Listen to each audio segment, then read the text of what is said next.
Assalamualaikum warahmatullahi wabarakatuh. Innal hamdalillah nahmaduhu wa nasta'inuhu wa nastaghfiruh wa na'udzu billahi min sururi anfusina wa min sayyiati a'malina. Man yahdihillahu fala mudilla lahu wa man yudlil fala hadiya lahu. Wa asyhadu an la ilaha illallah wahdahu la syarika lahu wa asyhadu anna Muhammadan abduhu wa rasuluh. Allahumma salli wa sallim wa barik ala nabiyyina Muhammadin sallallahu alaihi wa ala alihi wa ashabihi wa man tabi'ahum bi ihsanin ila yaumiddin. Amma ba'd. Puja dan puji syukur kita panjatkan kehadiran Allah yang telah melimpahkan nikmat kepada kita semua. Salawat dan salam semoga terlimpah kepada junjungan kita baginda Nabi Muhammad sallallahu alaihi wasallam beserta seluruh keluarganya, keturunannya, para sahabatnya, dan seluruh pengikutnya hingga tibanya hari pembalasan. Ikhwatal iman, Bapak Ibu, saudara-saudari yang dirahmati Allah Tabaraka wa Ta'ala.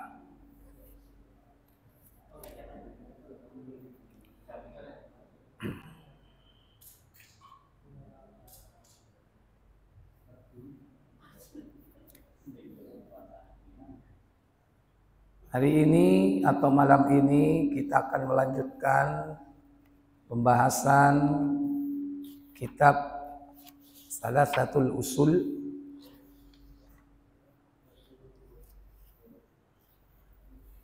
tiga landasan pokok.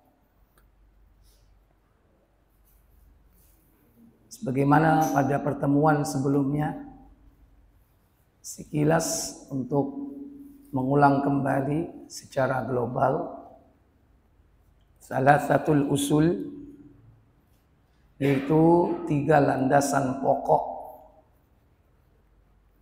Artinya tiga landasan pokok inilah yang wajib dipelajari oleh setiap manusia.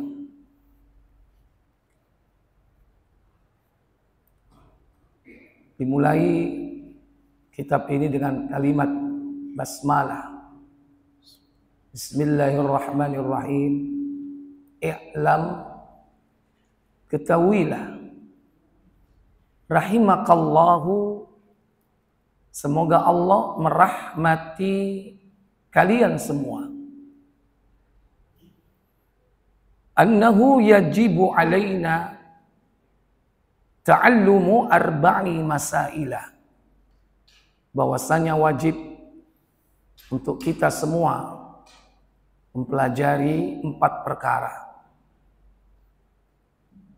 Al-ula al-ilmu, yang pertama yaitu ilmu. Apakah ilmu itu? Ilmu itu wa huwa ma'rifatullah. Ilmu itu adalah mengenal Allah. Wa ma'rifatu nabiyhi, mengenal nabinya. Wa ma'rifatu dinil islami bil adillah, mengenal agama dengan dalil-dalil. Itu ilmu.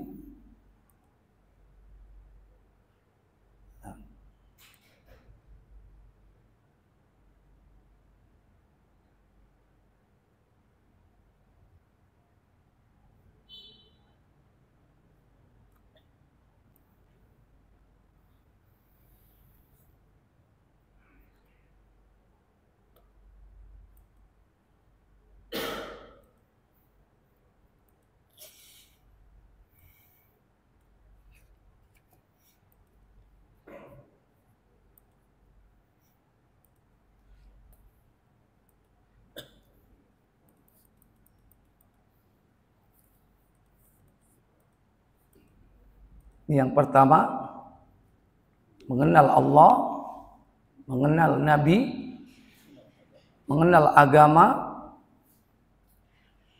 wa ma'rifatu dinil Islam, yaitu agama Islam, bil adillah, dengan dalil-dalil. Ats-tsaniyah, yang kedua, yaitu al-amalu bihi, mengamalkan ilmu. Mengamalkan ilmu. Kemudian yang ketiga, ats-tsalitsah, ad-da'watu ilaihi, mendakwahkan ilmu. Kemudian yang keempat, ar-rabi'ah, as-sabru 'alal adzafi, bersabar di dalam menghadapi gangguan di dalamnya. Baik.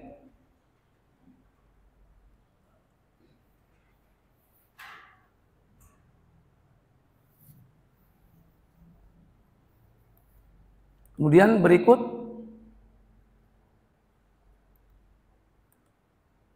penjelasan dari Syekh Muhammad bin Shalih Al-Utsaimin. Astagfirullah. Ini jadi apa ini? Hurufnya jadi begini.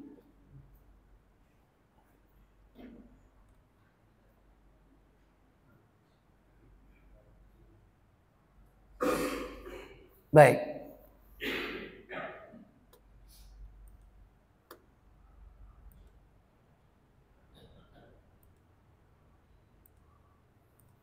Pertama apa tadi? Al-ilmu. Dua, al-amalu bihi, mengamalkan ilmu. Ketiga, ad-da'watu ilai, mendakwakan ilmu. Kemudian bersabar, as-sabru 'alal adafi, bersabar di dalam menghadapi gangguan-gangguannya.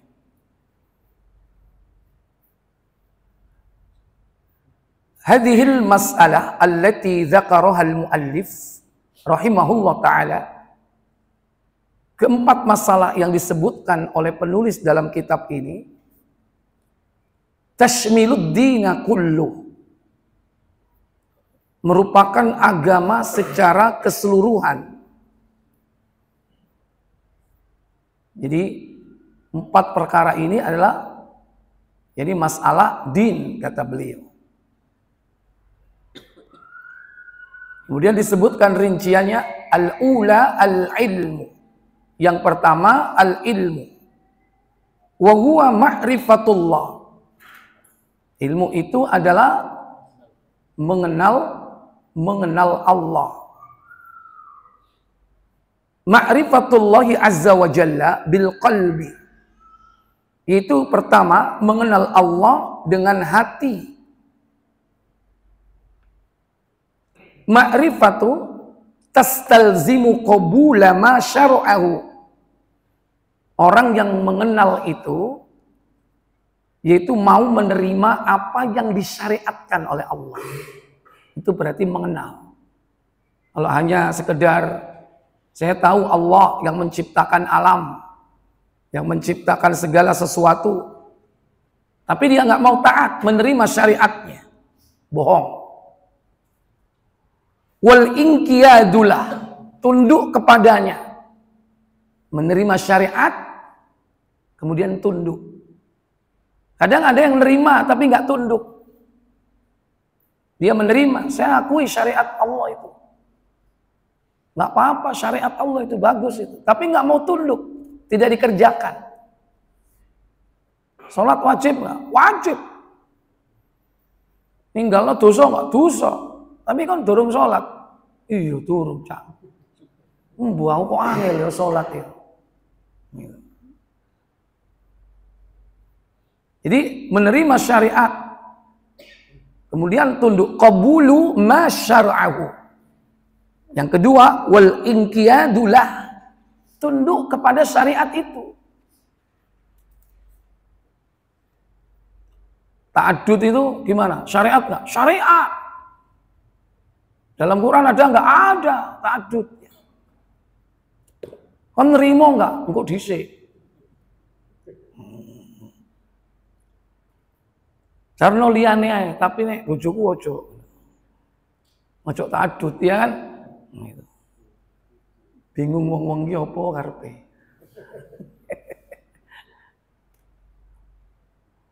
Wa tahkimu syari'atihi allati jaa'a biha Rasulullah Muhammad sallallahu alaihi wasallam.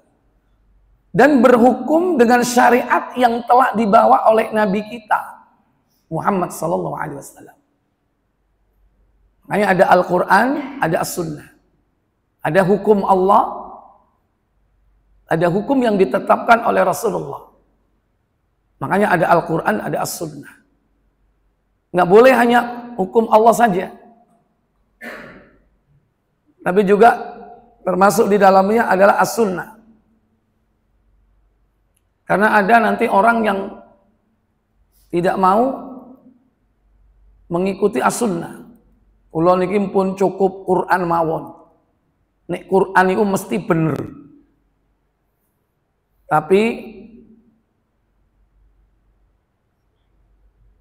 nek hadis itu wonten sing sahih, wonten sing apa? Dhaif.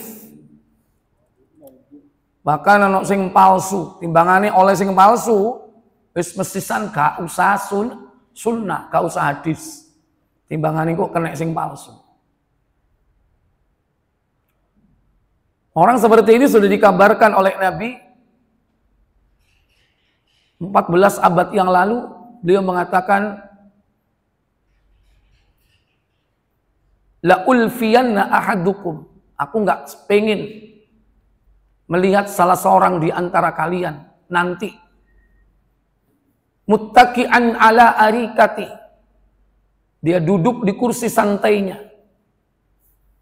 Kemudian datang orang yang menanyakan tentang hukumku, perintahku dan laranganku. Kemudian orang itu mengatakan, ma wajadna fi kitabillah.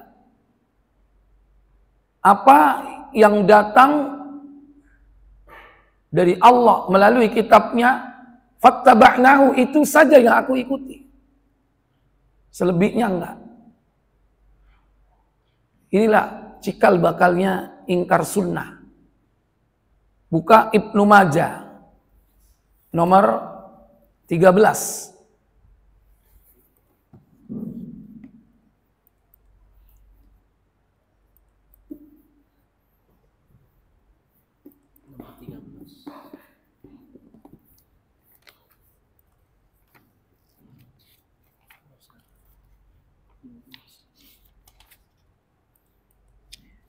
Tiga 13 sampai 15, Ustaz. 12.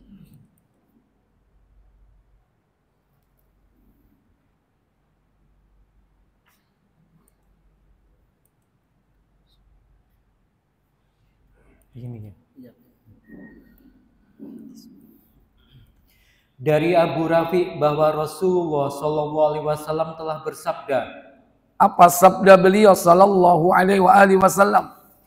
Sungguh aku tidak ingin mendapati seseorang di antara kalian berleha-leha sambil bersandar di tempat duduknya ketika seseorang yang datang kepadanya untuk bertanya tentang perkara yang menjadi perintahku dan apa yang menjadi laranganku. Iya. Kemudian dia menjawab, aku sebentar. Ya.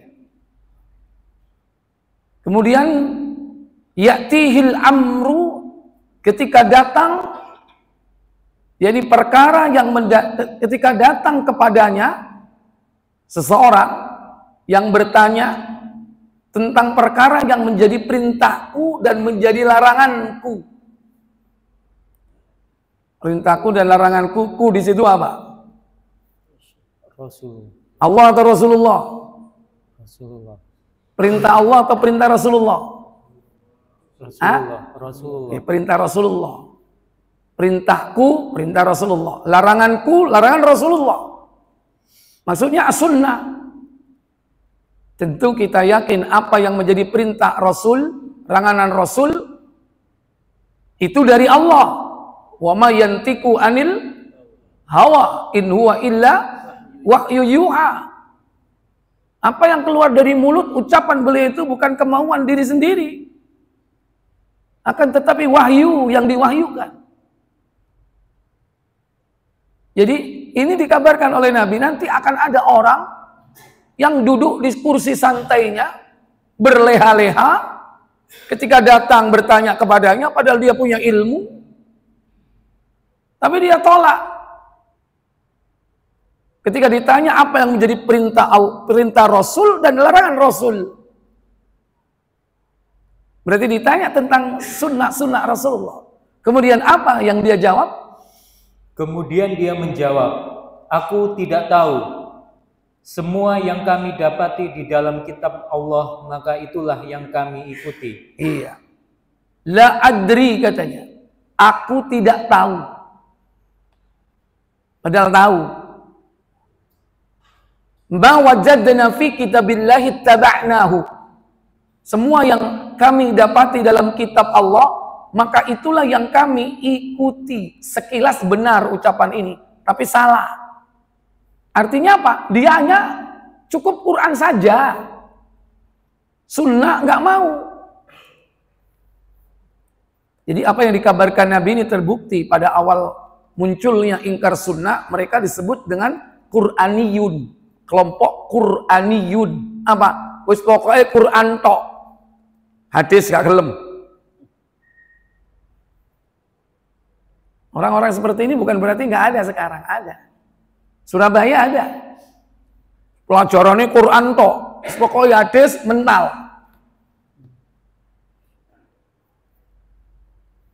Dan nggak logis gitu loh. Kenapa? Dia hanya Quran tapi sholat. Sementara sholat itu tidak rinci dalam Quran. Rincinya di mana? Hadis. Quran hanya perintah, hanya rukuk, sujud. Rinciannya di mana? Al-hadis. Tentu al-hadis as-sahihah, yang sahih. Itulah as-sunnah. Meliputi qaulur rasul, wa fi'lir rasul, wa takrirur rasul. Ucapan Rasulullah, perbuatan Rasulullah, dan ketetapan Rasulullah Sallallahu Alaihi Wasallam. Baik.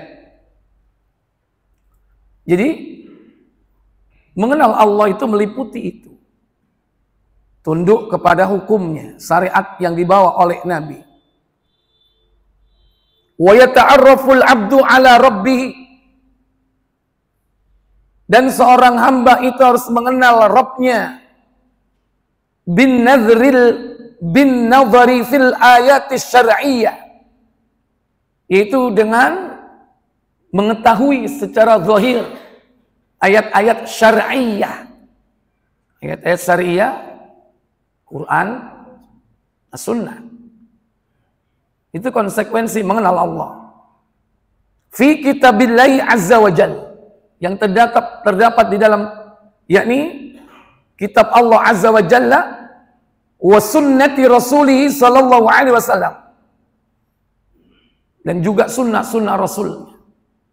Harus, yakni mengenal dua-duanya itu. Kalau tidak ada di Quran, maka di mana? Di sunnah. Makanya as-sunnah itu juga wahyu. Sunnah itu juga wahyu. Sehingga Nabi mengatakan, ala utitul kitaba wa mithlahu ma'ahu. Ingatlah, aku telah diberi oleh Allah Alkitab dan yang sepertinya bersamanya. Sepertinya bersamanya. Buka Abu Dawud 4604. 4604.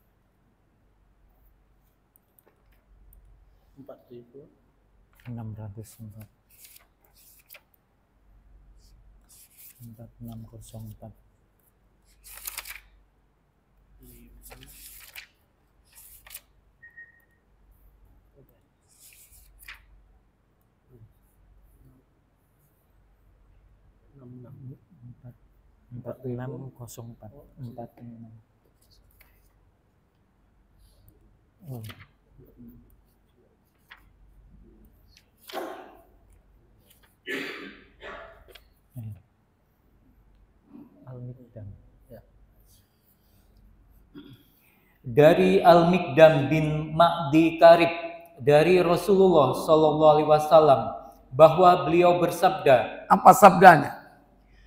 Ketahuilah, sesungguhnya telah diberikan kepadaku Al-Quran dan yang sepertinya dengannya sunnah. Ya. Ala, ketahuilah, utitul kitaba. Sesungguhnya aku telah diberi oleh Allah Al-Kitab, Al-Quran. Wa mithlahu ma'hu, dan yang sepertinya bersamanya. Apa itu? As-sunnah. As-sunnah. Dan diulang-ulang dalam Quran. Allah itu bukan hanya mengajarkan Al-Quran, tapi juga As-sunnah. Selalu diulang. Wa yu'allimuhumul kitaba wal, apa terusannya? Wa yu'allimuhumul kitaba wal hikmah. 9 kali dalam Quran diulang. Kalau enggak, wa yu'allimuhumul wa yu'allimukumul. Rentetannya sama, al-kitaba wal hikmah. Apa al-hikmah itu? Coba diantaranya surah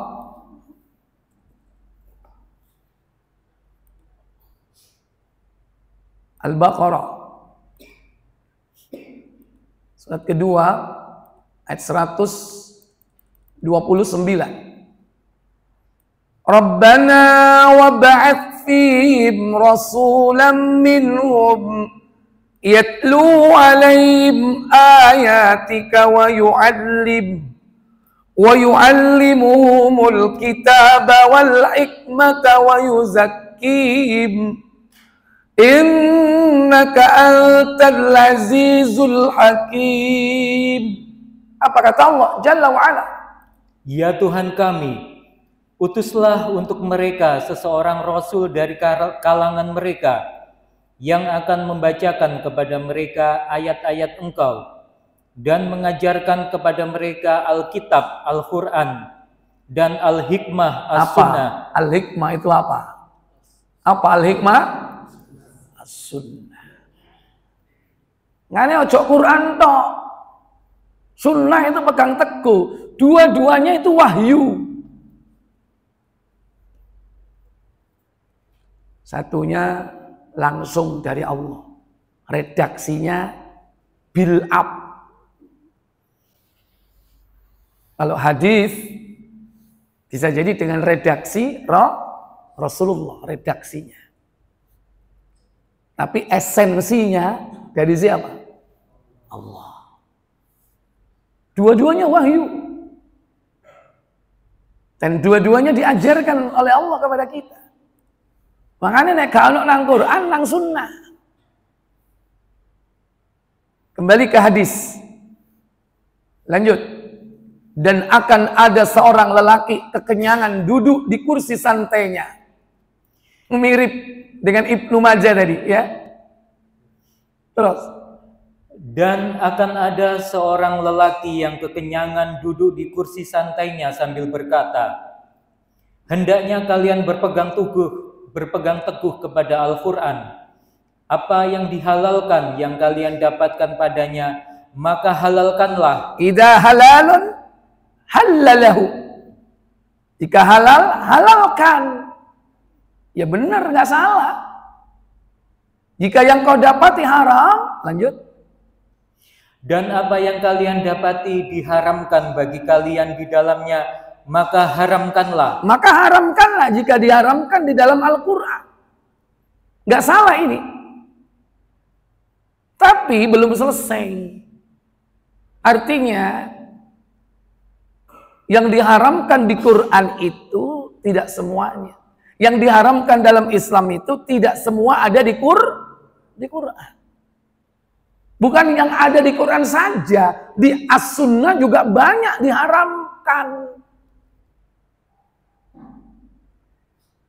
Kalau kita ngikuti Al-Quran, yang diharamkan hanya terbatas.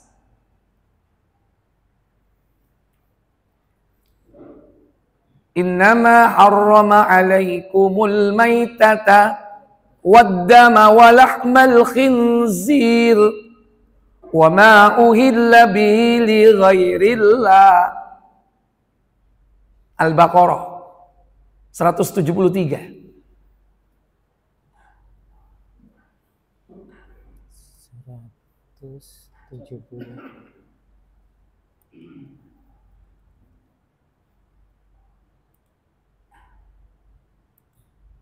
Silakan. Sesungguhnya Allah hanya mengharamkan bagimu bangkai, darah, daging babi, dan binatang yang ketika disembelih disebut nama selain Allah. Iya, dan binatang yang disembelih dengan menyebut danyang, bau rekso. Terus, tetapi barang siapa dalam keadaan terpaksa memakannya, sedang dia tidak menginginkannya dan tidak pula melampaui batas, maka tidak ada dosa baginya. Sesungguhnya Allah Maha Pengampun lagi Maha Penyayang. Mungkin ini diantara yang diharamkan. Disebutkan bangkai udah jelas. Bisa jadi halal jadi haram karena bangkai. Contoh tiren. Apa tiren? Mati kemarin. Contohnya apa? Ayam. Asalnya halal.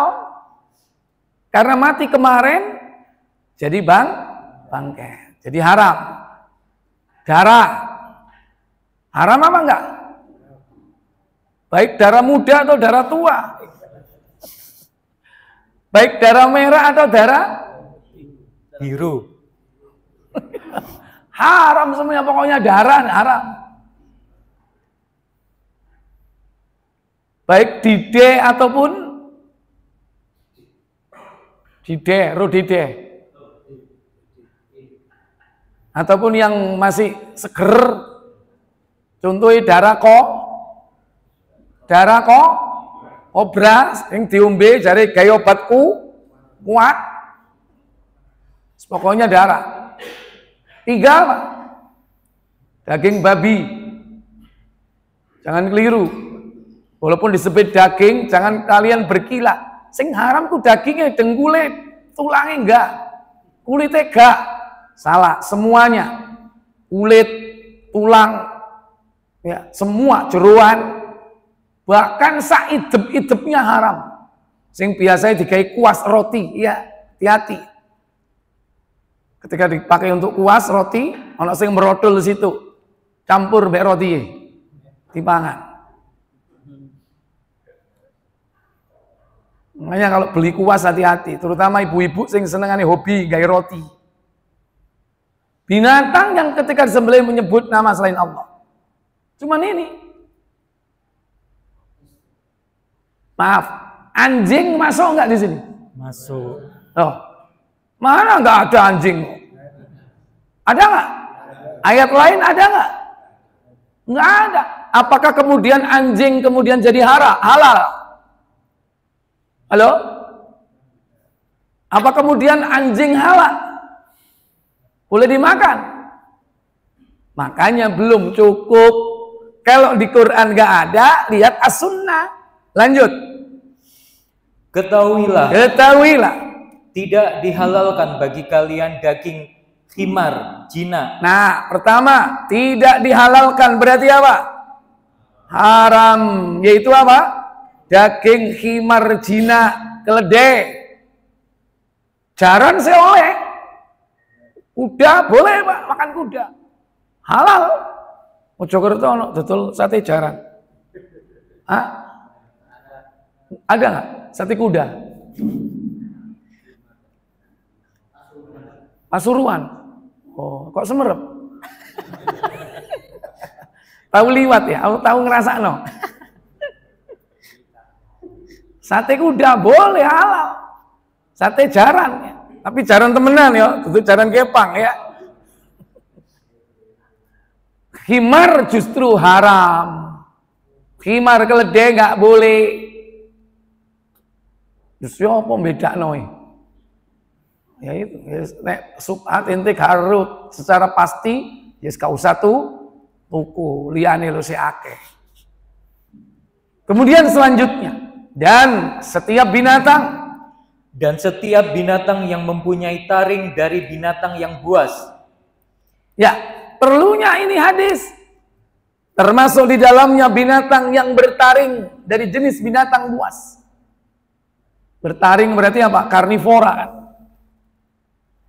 Maka di sini masuk apa? Anjing, kucing, ojo ado-ado sing di sekitar kita aja. Anjing, kucing, apa mana? Yang bertaring? Kelelawar, lowo, codot, kalong. Itu kan mukanya kayak anjing kan? Si gromilir ingawiyat nyamut pan rupamu koyo anjing. Kan gitu kan? Biyen diajarno basa Jawa. Tembang itu. Rupamu koyo anjing ya itu. Apa? Pating gerayak, ngerambah jumantoro. Itu maksudnya apa? Ya itu. Kalong atau codot itu maksudnya. Rupanya seperti anjing, bertaring. Makanya boleh nggak makan codot? Hah? Nggak boleh. Kadang-kadang di goa nyari, ditembak, dibeteti, ditunu, dipangan. Haram. Termasuk yang bertaring apa? Sing mau dijupuk getene ku mau. Ulo, kobra, ya semua ular. Di Quran nggak ada. Makanya perlunya as-sunnah. Dan as-sunnah ini wahyu. Nggak cukup hanya Al-Quran, as-sunnah. Termasuk yang bertaring apa? Al-bedes. Tahu bedes? Bertaring atau tidak? Bertaring kan gitu.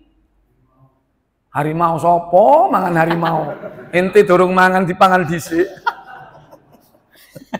Ya memang bertaring ya kan, tapi kan jarang. Kecuali kan ente Tarsan baru percaya nek mangan harimau ya kan.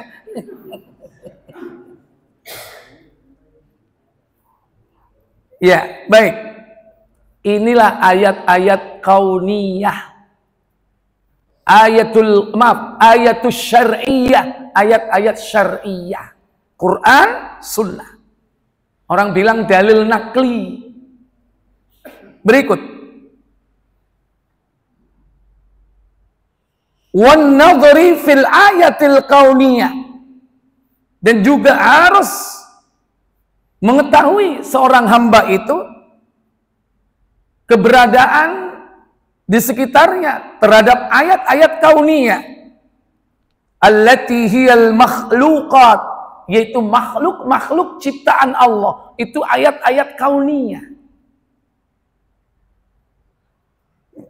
Fa innal insana kullama nazara fi tilkal ayat, maka sesungguhnya seseorang jika setiap kali mereka mengetahui tentang ayat-ayat tersebut, baik yakni syar'iyah ataupun kauniyah, izdadat ilma, maka ilmunya akan bertambah bi khaliqihi wa ma'budihi, yaitu sebagai makhluk ciptaan Allah dan sebagai hamba yang mengabdi kepadanya.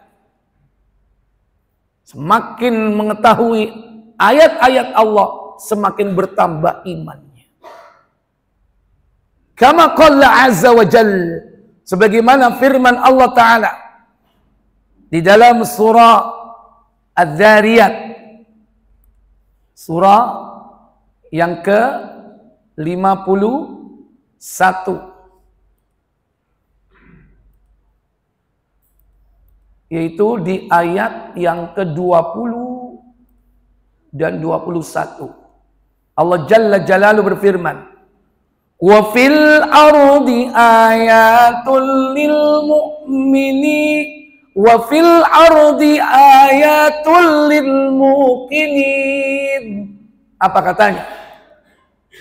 Dan di bumi itu terdapat tanda-tanda kekuasaan Allah bagi orang-orang yang yakin. Wa fi anfusikum afala tubsirun. Dan juga pada dirimu sendiri, maka apakah kamu tidak memperhatikan? Iya. Wa fil ardi ayatul lil muqinin. Dan di bumi terdapat ayat-ayat Allah bagi orang-orang yang yakin. Yakin kepada siapa? Yakin kepada Allah, yakin kepada malaikat-malaikatnya, yakin kepada rukun-rukun iman yang ada. Dan bukan hanya beriman, tapi betul-betul dia yakin terhadap semua itu. Demikian pula wa fi anfusikum, dan pada dirimu sendiri. Afala tubsirun, tidakkah kau memperhatikan? Banyak ayat-ayat Allah yang ada di alam sekitar kita ini. Matahari, bumi, langit, matahari, bulan, itu ayat-ayat Allah. Dan semua itu beredar pada garis edarnya masing-masing. Demikian pula ayat-ayat Allah, yaitu makhluk-makhluk di sekitar kita, tumbuh-tumbuhan, hewan-hewan, itu ayat-ayat Allah. Kalau kita mau meneliti lebih dalam, kita akan takjub. Kenapa kelelawar itu terbang kok gak tahu nubruk? Hah?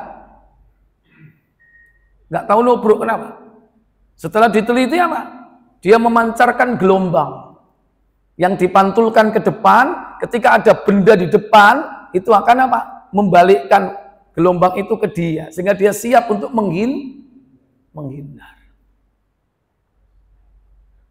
Demikian coba lumba-lumba, cepat nggak itu? Tubuhnya didesain seperti itu, aerodinamis ya bentuknya.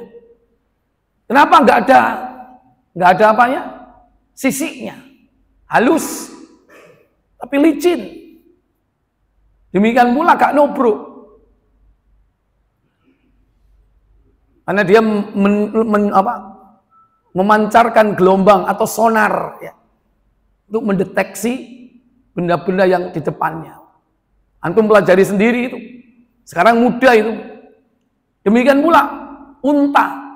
Afala yanduruna ilal ibili kaifa khuliqat. Apakah kau tidak perhatikan bagaimana unta diciptakan? Artinya makhluk unta itu unik. Ada punuknya. Yang lain nggak punya punuk. Kenapa? Allah ciptakan unta ini hewan padang pasir yang bisa tahan gak minum berhari-hari. Kenapa? Karena dia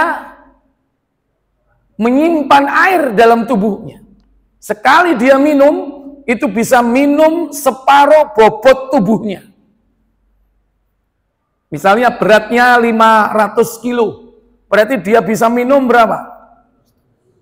250 kilo. Ya kan? Sampean 60 kilo, bisa nggak minum air 30 liter? Ya kan? Langsung digelonggong berarti. Nggak bisa. Unik itu unta itu. Unta itu binatang pada pasir. Sering apa? Menghadapi badai pasir di gurun. Badai gurun. Tapi dia tetap berjalan dia. Kalau jalan itu mesti iring-iringan. Iring-iringan itu. Wah, kemeruyuk koyok PT, mencetat rono, mencetat rene, ya. Itu lebih bagus daripada apa? Meri. Meri kan ri. Memang nurut, tapi kan gerombol, ya. Kalau unta enggak, jalan itu baris. Dan ada badai tetap jalan. Kenapa? Dia berjalan dengan apa? Memejamkan mata. Kenapa? Karena selaputnya itu transparan. Jadi kena badai pun nggak masalah. Badai pasir. Kenapa? Dia bisa melihat walaupun dia menjamkan mata. Kenapa? Telopak matanya transparan. Kalau duduk di padang pasir nggak panas. Kenapa? Bagian bawahnya tuh kulitnya tebal. Lihat giginya atau mulutnya bisa makan apa? Buah-buah berduri yang ada di padang pasir. Gak sampai ke cucu. Antum pelajari itu. Ada ilmuwan Turki yang meneliti tentang itu. Namanya Harun Yahya. Nah itu. Contoh apa yang ada di sekitar kita. Termasuk wa fi anfusikum, pada dirimu sendiri. Ternyata onderdilnya manusia itu ada di mana? Di tubuhnya. Tanya kepada dokter. Itulah ayat-ayat kauniyah yang semakin kita pelajari, semakin kita mengetahui, maka bertambah keimanannya. Baik. Sudah azan? Silakan azan dulu dan kita lanjutkan berikutnya.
Baik Bapak Ibu, saudara sekalian. Jadi kullama nazara fi tilkal ayat, setiap kali mereka mengetahui berbagai macam ayat-ayat Allah, izdada ilman, maka ilmunya bertambah. Sehingga dia semakin bertambah keimanannya. Karena ilmu dan iman itu berbanding lurus.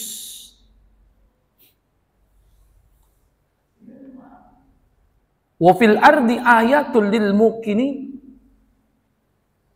Di bumi terdapat tanda-tanda kekuasaan Allah bagi orang-orang yang yakin. Berarti orang-orang yang beriman. Kalau tidak beriman, tanda-tanda itu hanya lewat begitu saja. Orang kafir, sekalipun dia meneliti secara mendalam tentang ilmu kauniyah,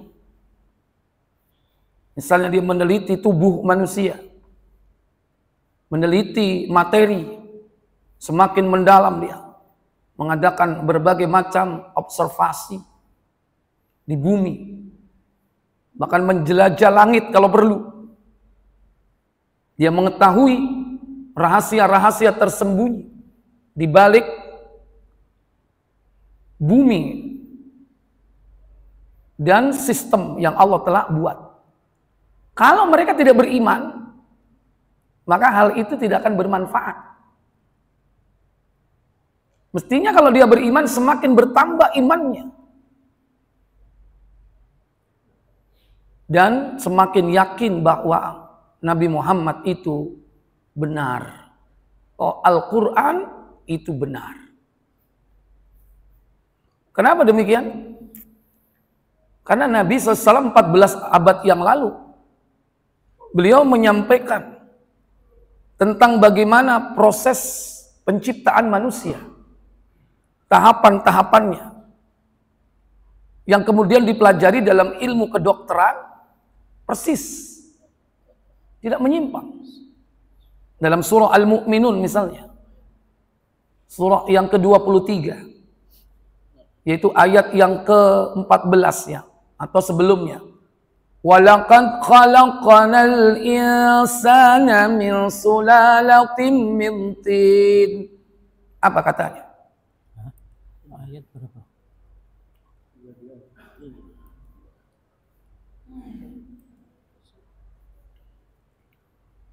Dan sungguh kami telah menciptakan manusia min sulalatin min tin, dari saripati tanah. Al-Mu'minun. Ayat berapa itu? 12. Al-Mu'minun 12.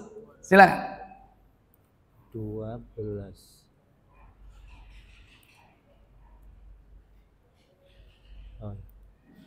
Dan sesungguhnya kami telah menciptakan manusia dari suatu saripati berasal dari tanah. Thumma ja'alnahu nutfatan fi qararin makin. Kemudian kami jadikan saripati itu air mani yang disimpan dalam tempat yang kokoh, rahim. Kalau Adam itu mintin, kalau kita sulalatim mintin, beda. Adam langsung dari tanah, dibentuk langsung oleh tangan Allah. Kalau kita sulalah, yaitu saripati. Dari mana? Dari nutrisi yang kita makan. Tanah, asalnya dari tanah. Lu aku kalau mangan wedhus, Ustaz, ya ujung-ujungnya dari tanah. Wedhus mangan suket, suket tekan ndi? Saya makan padi, padi dari mana? Dari tanah. Semua kembali ke tanah. Semua kembali ke tanah. Sulalati mintin, saripati yang berasal dari tanah. Unsur hara yang ada di tanah itu, yang kemudian ada pada tanaman-tanaman, padi, buah-buahan, biji-bijian, dan hewan-hewan itu Asalnya juga makanannya dari tanah. Baru kemudian apa? Dari makanan itu dibuatlah, yaitu apa? Mani. Nutfah, bahasanya apa? Lanjut. Kemudian kami jadikan. Kemudian air mani itu kami jadikan segumpal darah. 13 dulu. Kemudian kami jadikan saripati itu air mani yang disimpan dalam tempat yang kokoh atau rahim. Iya. Disebut nutfah, itu artinya mani. Dan mani itu sendiri bahasa Arab. Gak usah malu mengucapkan mani. Dalam ayat yang lain, mimmani yumna. Setetes air yang hina. Sama disebut mani di situ. Kalau bahasa sekarang aja dikerenin, ya kan? Kalau laki spermatozoa, perempuan ovum. Sebetulnya sama, mani. Kenapa? Karena laki perempuan pun ada, memiliki itu. Jika sudah bertemu, jadilah zigot. Dijadikan apa oleh Allah? Tsumma khalaqna nutfata 'alaqatan fakhalaqnal alaqata mudghah, yaitu kemudian air mani itu kami jadikan segumpal darah, alaqah namanya. Setelah itu lalu segumpal darah itu kami jadikan segumpal daging, mudghah namanya, segumpal daging. Kemudian dari segumpal darah, dari segumpal daging dijadikan apa? Dan segumpal daging itu kami jadikan tulang belulang. Iya, ternyata dari mani menjadi darah, dari darah menjadi daging, dari daging dijadikan tulang belulang. Jadi dagingnya atos, jadi balung. Barulah tulangnya dibungkus dengan daging. Fakasawnal 'idhama lahma. Lalu tulang belulang itu kami bungkus dengan daging. Dibungkus tulang itu dengan daging. Kemudian ketika ayat ini turun sampai di sini, Umar bin Khattab itu nyeletuk. Fatabarakallahu ahsanul khaliqin. Ternyata kalimat dalam ayat itu persis seperti apa yang diucapkan oleh Umar bin Khattab. Ya. Kemudian kami jadikan apa? Kemudian kami jadikan dia makhluk yang berbentuk lain. Berbentuk lain maksudnya manusia yang sempurna. Padahal biyen rupane mirip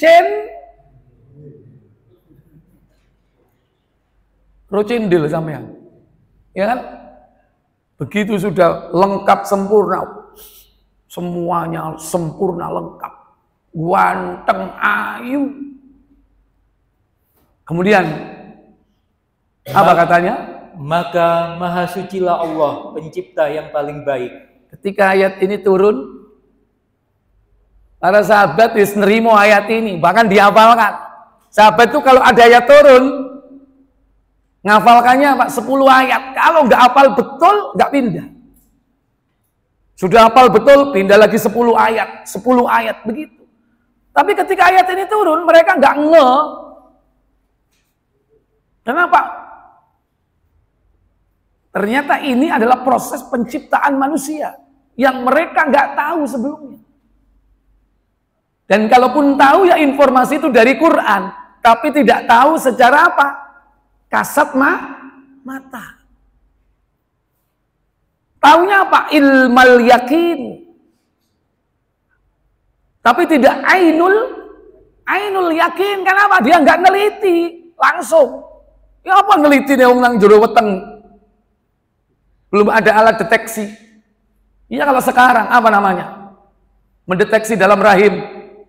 Oh ini masih sekian bulan. Oh ini sudah sekian bulan. Oh ini sudah ada jari jemarinya. Apa itu? USG. Dulu gak ada. Sekarang ini contoh. Bahwasanya apa? Ayat-ayat Allah itu kalau dibaca kemudian diteliti ternyata apa? Ilmu kedokteran itu baru tahun sekian atau abad kesekian, abad 18, ya kan? Atau bahkan jauh sebelumnya, tapi nggak semodern sekarang. Tapi 14 abad yang lalu sudah diterangkan tentang fase-fase penciptaan manusia. Dan persis seperti yang mereka pelajari dalam ilmu kedokteran modern. Ini menunjukkan apa? Semakin dipelajari Al-Quran, imannya semakin bertambah. Kenapa?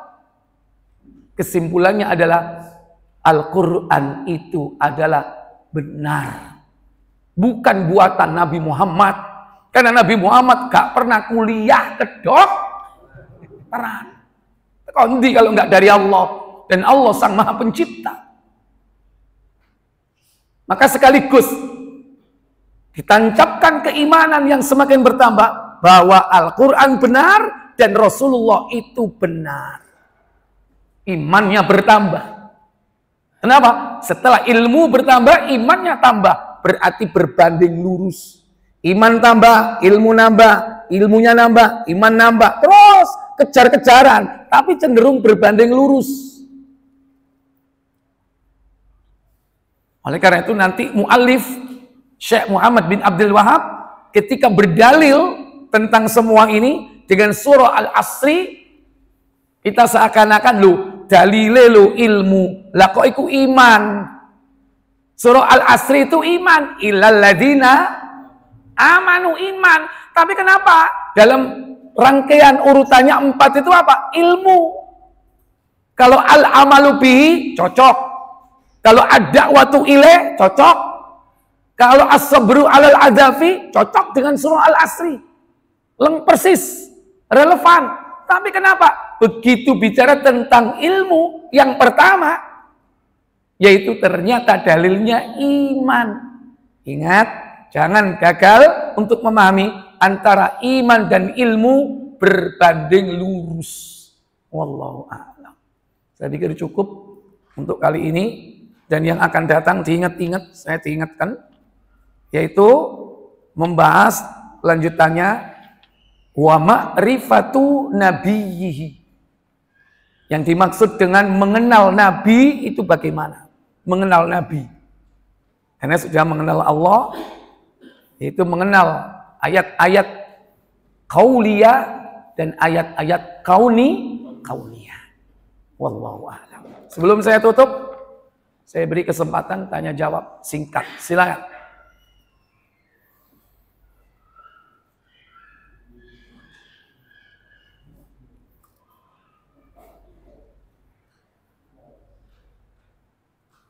Monggo. Ini wis ngantuk ya kalau nak pertanyaan mulia ini. Nggih, saya pikir cukup kalau nggak ada pertanyaan dan kita tutup dengan kafarat majelis. Subhanakallahumma wa bihamdika asyhadu an la ilaha illa anta astaghfiruka wa atubu ilaik. Wassalamualaikum warahmatullahi wabarakatuh. Waalaikumsalam.